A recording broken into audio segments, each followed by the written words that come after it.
तो हेलो दोस्तों, आप सभी का स्वागत है आज के इस नए वीडियो में नए टॉपिक के साथ। तो चलिए इस प्रकार से अब हम लोग आज की इस प्यारे से टॉपिक में हम लोग क्या पढ़ रहे हैं। हम लोग जो जंतु जगत का वर्गीकरण है उसके अंतर्गत आने वाले जितने भी वर्ग हैं उसको लाइन बाय लाइन क्लियर करते हुए चल रहे हैं। और पिछले वाले वर्ग में हम लोग वर्ग केंद्रिक थीज के बारे में आपको संपूर्ण जानकारी दी थी। कौन सा वर्ग? वर्ग केंद्रिक थीज, वर्ग केंद्रिक थीज, इसके बारे में हम लोग पिछले वाले टॉपिक में आसानी से जानकारी ले चुके हैं। अगर आप उस वाले वीडियो को नहीं देखे हैं सबसे पहले उसे जाकर देखिए, क्योंकि आज के जो टॉपिक है और वर्ग केंद्रिक थीज है यह लगभग थोड़ा सा सेम होने वाला है। तो हम लोग इसका अंतर देखते हुए आसानी से आज की वीडियो में, आज के इस वीडियो में हम लोग वर्ग औष्टिक थीज के बारे में आपको संपूर्ण जानकारी देने वाले हैं तथा इसके लक्षण को उदाहरण सहित समझाने वाले हैं। तो चलिए बिना किसी समय गंवाए जो टॉपिक है इसको समझने का प्रयास करेंगे। तो सबसे पहले वर्ग औष्टिक थीज आखिर होता क्या है, थोड़ा सा इसके बारे में जानकारी ले लेते हैं।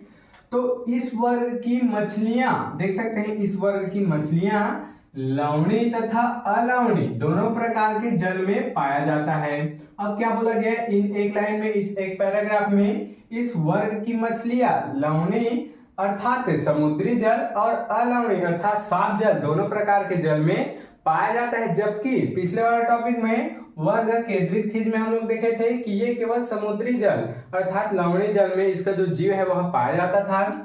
जबकि औष्टिक थीज में क्या हो रहा है, आपस दोनों प्रकार के जल में पाया जाता है, साफ जल में भी पाया जाता है और लवण वाले जल में भी पाया जाता है। इतना क्लियर हो गया। इनका अंतःकंकाल अस्थिल होता है, देख सकते हैं इनमें जो अस्थिल है अर्थात इसके जो शरीर का ढांचा वो कैसा होता है, अंतःकंकाल होता है अर्थात इसके अंदर कंकाल पाया जाता है। तो इस प्रकार से क्लियर हो गया। चलिए अब हम लोग वर्ग औष्टिक थीज के कुछ लक्षण हैं इसको समझने का प्रयास करेंगे। तो सबसे पहला लक्षण है यहाँ पर, सबसे पहला लक्षण क्या है, इनका शरीर धारा रेखित होता है। देख सकते हैं इनका शरीर धारा रेखित होता है जो कि संघ वर्ग केंद्रिक थीज में भी होता था। वह दो कोष्ठी हृदय वाले होते हैं जो कि इसमें भी होता था। इसको हम लोग पिछले वाले टॉपिक में अच्छे से क्लियर कर चुके हैं कि रेखित क्या होता है, धारा रेखित क्या होता है। चलिए इसमें भी समझ लेते हैं। तो इनका शरीर कैसा होता है, धारा रेखित अर्थात इनका जो शरीर है वह इस प्रकार से धारा रेखित अर्थात सामने का जो भाग है वह थोड़ा सा नुकीला भाग होता है ताकि समुद्र में वह आसानी से तैर पाए अर्थात जल को काट कर आसानी से वह आगे बढ़ सके। अर्थात जितने भी जीव जल में पाए जाते हैं उसका जो आगे का हिस्सा होता है वह धारा रेखित होता है, इस कारण वह आसानी से तैर पाते हैं। इतना क्लियर हो गया। और दो कोष्ठी हृदय वाले होते हैं अर्थात एक आलिंद होता है, एक नीला यहाँ पर होता है। इतना क्लियर हो गया चूंकि वो केंद्रिक थीज के जीव में भी पाया जाता था। चलिए दूसरा यहाँ पर लक्षण देखेंगे। तो मुख अधिकांशतः जीव के अग्र सिरे के अंत में पाया जाता है। अब केंद्रिक थीज में क्या होता था, जो मुख था वह बहुत ही लंबा पाया जाता था जबकि इनमें छोटा सा मुख पाया जाएगा, लेकिन जीव में अग्र सिरे के अंत में पाया जाएगा। जिस प्रकार से आप जो मछलियां होती हैं उसको देखे होंगे, जो नॉर्मल मछली होते हैं उनका जो मुख है आगे में छोटा सा होता है, तो उसी को इसमें बोला गया है कि मुख अधिकांशतः जीव में अग्र सिरे के अंत में पाया जाता है। चलिए क्लियर हो गया। तीसरा यहाँ पर हम लोग लक्षण देखेंगे वर्ग औष्टिक थीज का।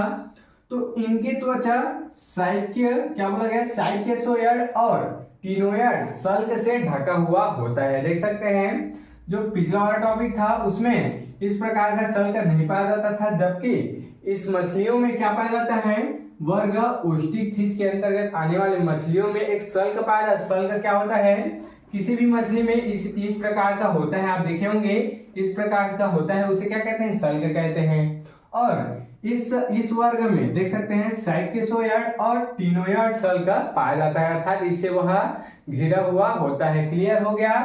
चलिए आगे देखेंगे, ये जो नाम है इसको याद रखिएगा, क्या है, साइकेसोयड और टिनोयड, इसमें सल्क पाया जाता है। चलिए यहाँ पर चौथा हम लोग लक्षण को समझने का प्रयास करेंगे।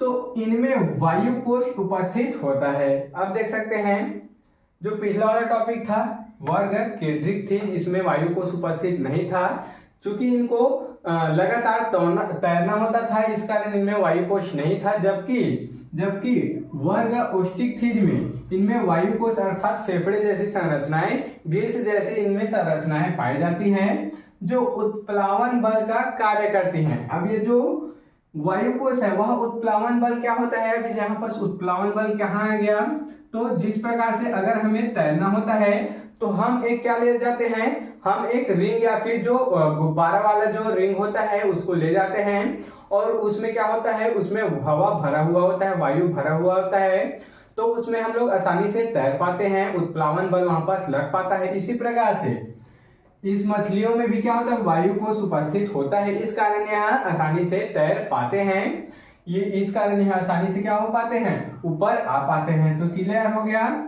चलिए पांचवा यहाँ पर लक्षण देखेंगे हम लोग, तो वर्ग ओस्टिकथिज के सभी जीव असमतापी होते हैं। देख सकते हैं जो केंद्रिक थिज में आने वाले जीव थे वो भी असमतापी थे और इनके अंतर्गत आने वाले जीव भी असमतापी होते हैं। असमतापी क्या होते हैं, जो कि पर्यावरण के अनुसार अपने आप को नहीं ढाल पाते हैं, उसे असमतापी कहते हैं। टेम्परेचर हाई हो गया, टेम्परेचर लो हो गया, तो ये जो जीव है वो अपने आप को सर्वाइव नहीं कर पाएंगे वहां पर, तो वो क्या हो गए, असमतापी होते हैं। क्लियर हुआ। चलिए छठवां यहाँ पर लक्षण देखेंगे, नर और मादा मेल और फीमेल अलग अलग होते हैं, वह इसमें लैंगिक जनन सेक्सुअल रिप्रोडक्शन इसमें पाया जाता है। देख सकते हैं ये नर और मादा कैसे होते हैं, अलग अलग होते हैं और इनमें लैंगिक जनन पाया जाता है। इतना क्लियर हो गया। चलिए वर्ग ओस्टिकथिज का लास्ट और सातवां यहाँ पर लक्षण देखेंगे, ये अधिकांशतः अंडज तथा निषेचन बाह्य होता है। देख सकते हैं ये अधिकांशतः क्या होते हैं, अंडज होते हैं, अधिकांशतः अर्थात आधे से ज्यादा ये क्या देते हैं, अंडे देने वाले होते हैं, अंडज होते हैं। जबकि केंद्रिक थिज में क्या देते थे, ये डायरेक्ट बच्चे को, भ्रूण को डायरेक्ट क्या करते थे, अधिकांशतः जन्म देते थे, जबकि ये अधिकांशतः अंडज वाले जीव होते हैं, अंडे देने वाले जीव होते हैं तथा इनमें निषेचन बाह्य होता है, अर्थात नर और मादा जो युग्मक है वह शरीर के बाहर आपस में निषेचन की क्रिया करते हैं।